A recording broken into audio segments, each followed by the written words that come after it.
요즘 폐업하는 가게들이 정말 많이 늘어나고 있습니다. 정말 걱정이죠. 가장 많이 폐업하는 비율이 바로 음식점인데요. 전체 음식점 중에 19.8%가 폐업이니까 20%라고 봐야 되겠죠. 전국에 음식점이 79만 개가 있는데 그중에 15만 개가 폐업을 한 것입니다. 우리나라 자영업 분포 중에 어떤 업종이 가장 많을까요? 바로 여러분 생각하시는 그거, 편의점입니다. 현재 나와 있는 데이터를 보니까 21년 기준인데요. 21년 기준의 편의점 수가 전국에 5만 2천 개가 조금 넘게 있습니다. 그런데 편의점 수보다 더 많은 게 어떤 업종인지 여러분 아십니까? 건설업입니다. 건설업이 2021년 기준으로 87,500개 정도가 있었는데 23년 7월 기준 한 3년 지나서 보니까 89,933개 업체로 늘어났습니다. 정말 많아진 게 건설업이죠. 하청에 하청을 주는 시기다 보니까 많을 수밖에 없고 또 도급만 하는 페이퍼 컴퍼니가 엄청나게 많다는 뜻입니다. 페이퍼 컴퍼니가 하는 일이 뭡니까? 건설공사 수주만을 목적으로 하겠죠. 말 그대로 물리적인 실체 없이 페이퍼상에만 존재하는 기업이 바로 페이퍼 컴퍼니입니다. 그런데 이런 페이퍼 컴퍼니는 건설업 등록 기준에 미달하거나 건설업 관련 면허를 불법으로 대여해서 등록하는 부적격 건설 사업자들이 아주 많다는 뜻이기도 합니다. 서로 빌려주고 빌려받는 일이 아주 허다하죠.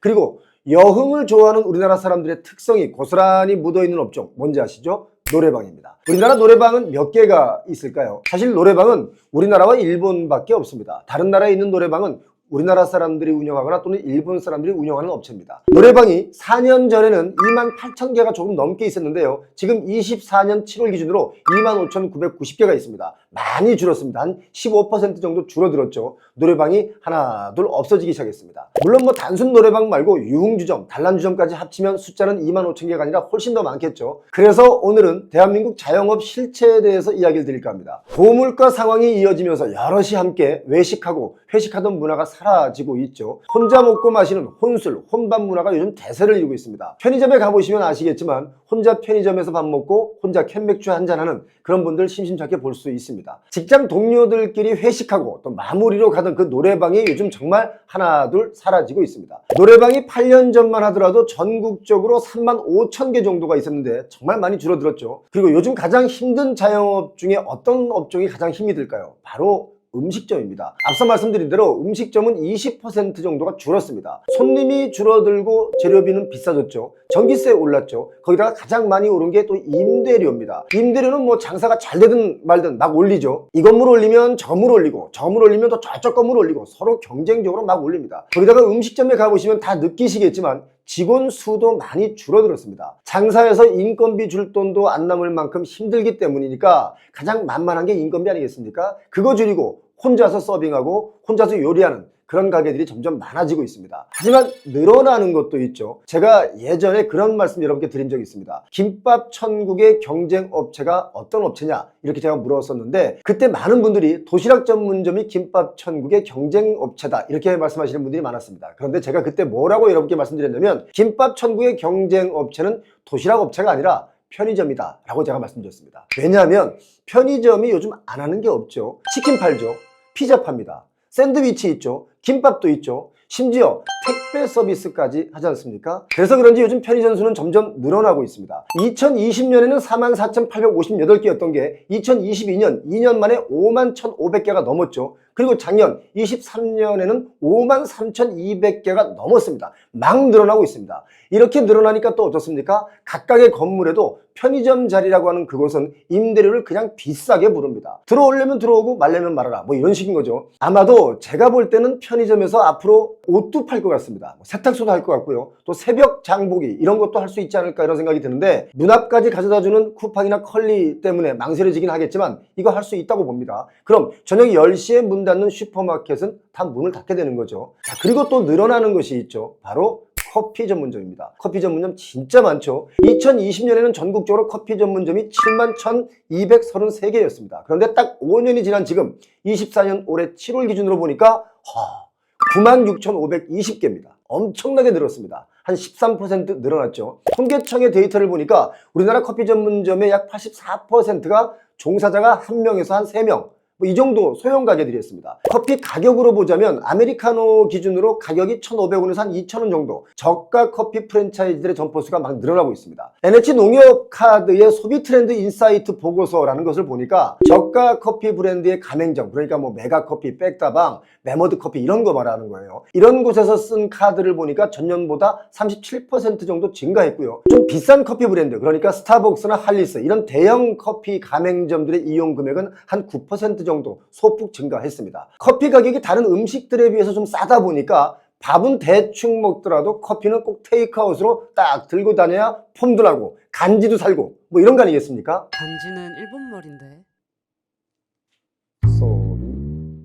바로 지적이 들어오니까 제가 사과를 바로 했습니다. 자, 문제는 장사가 잘 되는 자영업소보다는 장사가 안 돼서 폐업하는 곳이 정말 많다는 게 문제입니다. 23년 작년 한 해 동안 폐업한 자영업자 수가 너무 놀라운 숫자였습니다. 98만 6천 명이 훨씬 넘었는데요. 거의 100만 명에 가까운 숫자입니다. 폐업자 수가 그야말로 역대 최고치를 기록한 것입니다. 제가 자주 가던 미용실도 어느 날 갑자기 폐업을 했습니다. 엊그제 일인데요. 정말 당황스러웠는데 왜 그런가 봤더니 여기 손님은 늘지 않고 일하는 사람 구하기는 또 어렵고 가게 월세는 자꾸 올라가기만 하니까 문을 닫을 수밖에 없었다. 이렇게 했습니다. 이분이 제게 문자가 왔는데 뭐라고 왔냐면 그동안 감사했습니다. 여기까지만. 이 문자를 보니까 겁이 덜컥 났습니다. 그래서 제가 연락을 했더니 바로 이렇게 폐업을 한다는 뜻이었습니다. 요즘 미용실도 혼자 1인이 운영하는 곳이 상당히 많이 있습니다. 혼자 머리 깎아주고 머리 감겨주고 혼자 일합니다. 미용실에 사람 구하기가 왜 어렵냐면 처음엔 초보로 들어와서 기술을 배우고 또 시간이 지나면 숙련된 기술이 생기면서 자리를 잡아가는 직업의 특성을 가지고 있는 게 바로 미용실인데 신입 때 딱 들어오면 몇 개월 일을 하다가 그냥 그만둔다는 겁니다. 이 일을 하느니 차라리 실업급여 받는 게 더 낫다라고 하면서 그냥 그만둔다는 거죠. 참 여러 가지로 악순환이 반복되고 있습니다. 행정안전부 지방행정 인허가 데이터를 보니까 올해 1월부터 8월 사이에 8개월 동안 전국에서 폐업한 미용실이 8,033곳입니다. 많죠? 미용실이 전국적으로 24년 3월 기준, 올해 3월 기준에 11만 2,154곳의 업소가 있었는데 그중에 8,000곳이 문을 닫은 겁니다. 24년 올해 8월까지 문 닫은 업소 중에 당구장 같은 경우는 797곳, 헬스장은 좀 규모가 크지 않습니까? 이런 곳은 400곳이 넘게 집계됐습니다. 이런 자영업 말고도 규모가 큰 대형마트나 백화점 같은 대규모 점포도 폐업을 했는데요. 23년 작년 1월부터 8월까지는 16곳이 폐업을 했고 올해는 더 늘어서 28곳으로 확 늘어났습니다. 자, 그런데요. 사실 자영업의 숫자도 제가 볼 때는 인구 대비 참 많습니다. 자영업을 내가 가장 잘하는 분야이기 때문에 도전하는 분들이 대다수겠지만 반대로 좀 쉽게 보고 달려드는 분들도 적지 않습니다. 사실 저도 암흑기가 있었습니다. 식당도 해보고 이것저것 장사라는 것을 좀 몇 번 해봤는데요. 이거 정말 쉽지 않습니다. 정말 쉽지 않으니까 이거 필살기가 있어야만 시장에서 살아남을 수가 있습니다. 자영업이 창업해서 살아남는 비율, 그러니까 따져보면 5년 내에 살아남는 자영업자는 20% 정도밖에 안 됩니다. 10년을 살아남았다. 이런 분들은 정말 희박한, 희귀하신 분들입니다. 예전에는 이런 분들이 참 많았습니다. 직장을 잘 다니다가도 때려치고 싶을 때 그냥 뭐 장사나 하지 뭐 이런 분들 참 많았죠. 그러시면 안 됩니다. 장사요. 이거 정말 장사나 이게 아니라 대단한 일입니다. 경쟁력이 없이 그냥 자영업에 뛰어드는 것, 이거 주변에서 말려줘야 됩니다. 특히 퇴직한 베이비부머 세대분들이 무작정 자영업에 뛰어들지 않도록 자영업 말고 다른 일자리도 좀 늘려가는 방안, 그런 정책들을 좀 정부에서 만들어야 한다. 그런 적극적인 정책을 전략적으로 짜야 한다라고 저는 생각을 합니다. 제가 앞에서 말씀드린 폐업하지 않고 오히려 늘어나는 업종들이 있다, 이 이야기를 들으시고 그거 하면 되겠다라고 생각하시면 안 됩니다. 이렇게 마구마구 늘어날 때 그거 차리면 망할 확률이 더 높아집니다. 너도 나도 다 같은 것을 하면 망하는 거 아니겠습니까? 나만의 특화된 블루오션을 찾아야 된다고 저는 생각하는데요. 최근에 중국 간식집 탕후루 체인점들이 막 폐업하는 일들이 속출하고 있죠. 이런 뉴스를 많이 보셨죠. 바로 이런 거와 마찬가지입니다. 자영업 이야기가 나왔으니까 제가 건물주분들께 정중하게 제가 부탁 하나 드리겠습니다. 뭐 월세 많이 받으면 좋겠죠. 그런데 월세를 한 번만 좀 쉬었다 받으시면 안 되겠습니까? 이게 2년마다 올리니까 자영업 하시는 분들 정말 너무 힘듭니다. 특히 저희 채널 구독자님들 중에 유독 건물주님들이 많이 계시는데요. 그분들도 좀 생각을 한번 해주셨으면 좋겠습니다. 요즘 유독 어렵기 때문에 제 생각에는 1년만 올리지 않고 봐주면 어떨까? 소상공인 여러분들 요즘 너무 어렵습니다. 만약에 고통분담 차원에서 임대료를 동결하거나 또 내려주시는 건물주분이 있다면 저희에게 제보를 좀 해주시기 바랍니다. 칭찬 드려야 되는 거 아니겠습니까? 자, 오늘도 끝까지 영상 보신 분들 부자 되시기 바랍니다. 고맙습니다.